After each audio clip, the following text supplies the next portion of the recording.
Hey peeps, Erin Warrior here. Really cool topic today. Don't forget to like, subscribe, do whatever you do, comment, etc.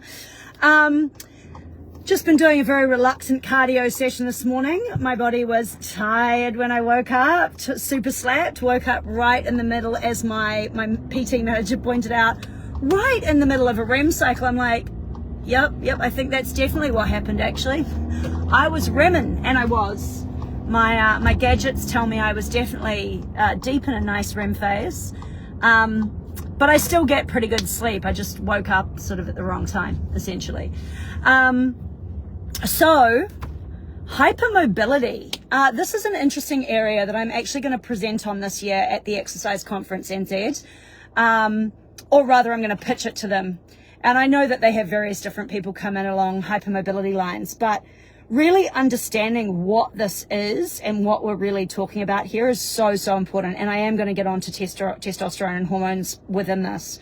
So to me, hypermobility is an increasing problem. Now, there's a claim that it's just an increasing awareness because people didn't really know what it was 20 years ago, right? And I've had clients who self-diagnosed with Ehlers-Danlos syndrome, which is a very extreme end of the scale of hypermobility. And this is a sliding scale problem, right?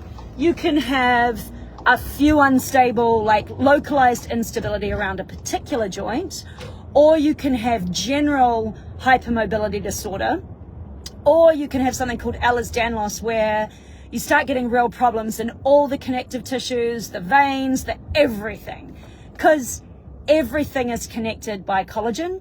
And everything has connective tissue of some description, whether it's some sort of sarcomeric reticulum kind of stuff or whatever it is everywhere.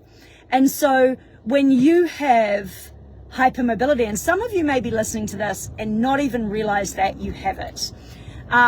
When you have hypermobility around a set of joints, a developed hypermobility from particular exercise like ballet or gymnastics, so you've actually promoted hyperextension into the joints because it was useful for what you were doing, or when you're just sort of falling apart at the seams, basically, it's really important for you to understand that you are what I call a special population body type. And from what I can see and what I understand about the coming transition in the world with the new babies that are meant to be born and stuff like that, I think hypermobility is an ever increasing problem. I see more and more people now than I ever did 20 years ago in the job that I do, working with bodies. And it's been more than 20 years now. And I grew up in a gym. Hypermobility is just seemingly everywhere. It gives you nice skin, right? It gives you more collagen, supple skin. It needs more water. It needs more salt in it because of the nature of the way the fluid field is working in these bodies. But also it needs specialty training. What does that mean? It means don't go and do pump at Les Mills. Sorry, Les Mills. Not without first, I really hate this intersection. Not without first getting yourself sorted on a stability reality and learning how to move your body, given that what happens in a lot of hypermobility, even if it's just a localized area, is it tracks funny, it moves differently. And in those with generalized hypermobility issues, you're going to find that you maybe are less coordinated, or that when you move that it's harder to control, basically. And so there are advantages to hypermobility. I have it in one elbow because I've pressed through that joint so much doing pole, but ultimately I have no hypermobility. And the problem with that is there's just certain things that in order to build that mobility, it takes a lot of work and it's really painful. Whereas when you already have that mobility, now what you just need to do is add strength, right? So there is advantages, but there are a lot of disadvantages too, and that is a higher rate of injury, that you're hypersensitive to surroundings and you live in a world where you're kind of gaslit against that sensitivity, where your body needs more hydration, it probably needs certain supplements, and it is more prone to other problems. And where I see hypermobility across a body, I am also now curious about Ehlers-Danlos as a potential issue. And so diet becomes really interesting. And if we have EDS, Ehlers-Danlos syndrome or hypermobility syndrome present in a system, we now want to look at inflammatory foods and anything that's going to mess with the gut and the gut lining, because generally I find it to be more sensitive and more permeable. What does that mean? Well, your gut is one cell thick, like the lining on it. And leaky gut, all it takes is a perforation of that one cell thick gut lining for you to end up with leaky gut and angry liver syndrome and too much heat in the body and just a lot of inflammation and a disruption in your hormonal system. When we disrupt the hormonal system, we flare genetics, we dirty them, and now we start ending up with hypermobility syndrome itself. I would see that as a flared state. Ehlers-Danlos is a flared state of dis-ease within the body. So can these things be managed? Of course they can. Anything can be better than yesterday, with the exception of very, very, very, very, very few things. Like, there is a small percentage of diseases, very tiny, minuscule, that, yeah, maybe still can be managed, but you're going to get them anyway. Whereas even with Ehlers-Danlos syndrome, I think it can be avoided. I think we don't need to ever go into flare state if we look at the presentation through the joints and go, let's just be conservative. Let's do some real fine tuning on this body, on this diet, to make sure that we never have to contend with that. And so the first stage of training when you have hypermobility is stabilization. And stabilization can mean very light weights.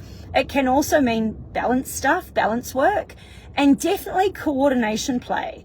And I love to work from the ground up. I love to go through baby patterning stuff. This is an area, because I'm not hypermobile, for some reason I'm obsessed by, and I'm like just fascinated by the hypermobility population and the difficulty that they must have. My sister who's hypermobile, I was twice as strong as her at age 2 and she would have been 10, or easily twice as strong as her. Like, in certain ways, I had like mechanical strength in my hands she just didn't have. That's wild. She's 10, I'm 2, and I can unlock the car and get out, and she can't even open the door, So things to consider are, you first have to go through stabilization work, which means regressing. It means slowing it down. A lot of hypermobility populations, because they don't even know that they have it, they've never been taught about it, we don't teach this stuff globally, they just go and smash themselves at the gym, end up building a body that ultimately is not necessarily cohesive. You need someone who knows what they're doing with your body to help you. You need specialty training. Once we get you stabilized, then you need strength. And of course, what are most hypermobiles like? They like cardio and stretching. They like to sit in pigeon pose and fall asleep because it's so easy for them. They love yoga, specifically the non-strength orientated yoga. Why? Well, because strength work is actually harder for our hypermobile populations. Is hypermobility common in men? Oh, yes, it is. It's increasingly more common. And as someone without hypermobility, it's interesting that I've had a tendency to date hypermobile men. And some of them are really strong and do lots of strength training, and some of them not so much. So what has this presented as? Well, interestingly, lower testosterone seems to be really common amongst hypermobile men that don't strength train. And so men, welcome to a reality. And also, hypermobile or not, when you start aging as a man and your testosterone starts dropping off at 30, you need to strength train to boost it. That's just how it is.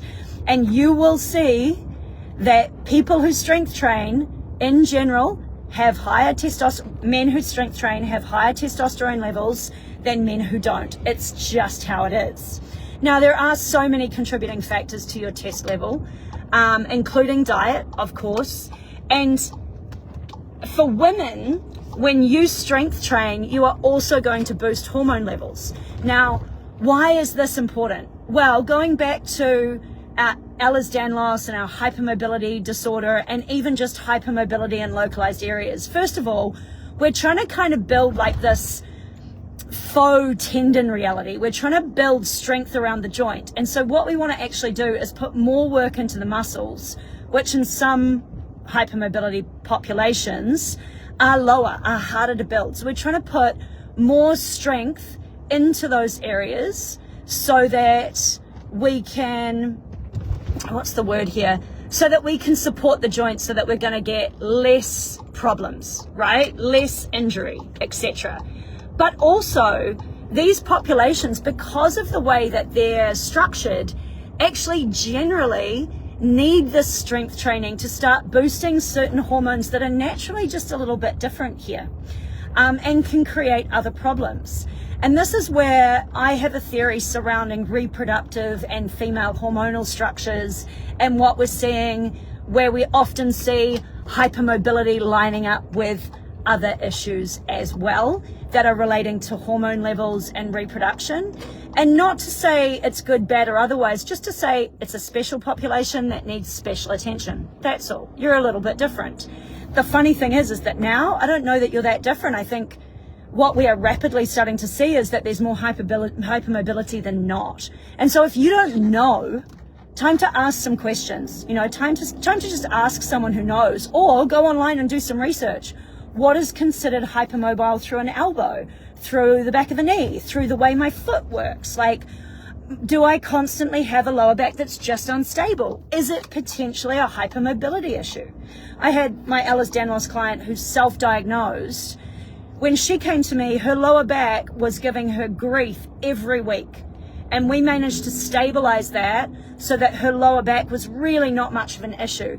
Can you imagine being incapacitated by your back on a weekly basis? Like just having to be like, oh, I've taken it too far. And she was already weight training at that point. It just wasn't the right weight training. So moving on to testosterone and hormone boosting and stuff, there are so many benefits for us as we age, but at any age, to do some level of weight training. And it's just so important. I'm now a 45-year-old woman, and I'm trying to get in 3 weight training sessions a week. And as I get older, I will prioritize the weight training over the cardio, to be honest. However, I'm a pitta body type, and I need that pump through my ankles, and I still need that cardio. So I try to get in 1 to 2 sessions a week of that too, as well, bare minimum. But there's other things to consider here too. It's like every day I like to go for a walk, even if it's just a little walk, because you got to do this with your ankles. And I'm super active because my job is working with people, on people, and getting up and down off the floor every day. So if I'm saying I'm doing 1 or 2 of these a week, you might want to go for 3 or 4. Or you might want to go for an everyday 20-minute walk. It's not a lot, And look, if you're doing 10 minutes and you weren't doing 10 minutes before, it's still better. Testosterone, look, I see a lot of older people doing their cardio, going to dance classes in the spirit community, which is one of my communities. I see a lot of you doing ecstatic dance and yogas and breath work and all this sort of stuff. Where are your weights, people? Like, seriously, I'm looking around and I'm going, this community really needs some weights in it. Like, invest in a kettlebell, invest in some lessons on how to use it. You can do it from home. You don't need to go to a gym, but you might for a short period of time, just to learn what you're meant to be doing. And honestly, with complex movements like kettlebells and stuff like that, if you're hypermobile, I wouldn't start there. I'd start on machines in a gym where you can be guided, and I'd start with a trainer. But for men, your testosterone is dropping 1% from 30 every year, minimum. And if you've had cancer treatment, if you're taking on drugs for other things, if you've got heart problems, 1, you need to be looked after as you go into this. But also, if you've got heart problems, you should be learning weights at the right level. You should be monitored doing it, because ultimately, high blood pressure is brought down by weight training. But how am I going to get there first? Well, I just get my people very simply getting up and down off the ground, because that has positive effects on blood pressure. Initially boosting it when you're getting up and down, but over the long haul, actually lowering base body blood pressure. So there's lots to consider here, but honestly, I live in a gym, and I have this I don't live in a gym, but I have lived in a gym, and I spend time in a gym every week, and I have this very skewed image of how fit people are. And then I go and I sit at a cafe and I look around and I go, oh shit, actually, I just have a skewed version of how fit people are. I hang out with fit people. I go to dance classes and I do all this stuff. And then I go and look in other areas and I go sit in the sauna and I go see what's happening. And I'm like, you guys need more of a cross section. You guys need a nice varied program that includes weights. And for you, those of you who are hypermobility people, you need stability, and then you need strength training more than you need yoga and lying around in postures that are just, quite honestly, not doing you any good in the long run. But we're all different. So I spoke to two kind of areas here because I also wanted to touch on weight training and testosterone, because honestly, you boys need to lift some damn weights. It's good for you on all levels, in all your fun areas of life. Lift weights, boost testosterone. Good for you, good for the ladies. Bye. Or whoever you're playing with.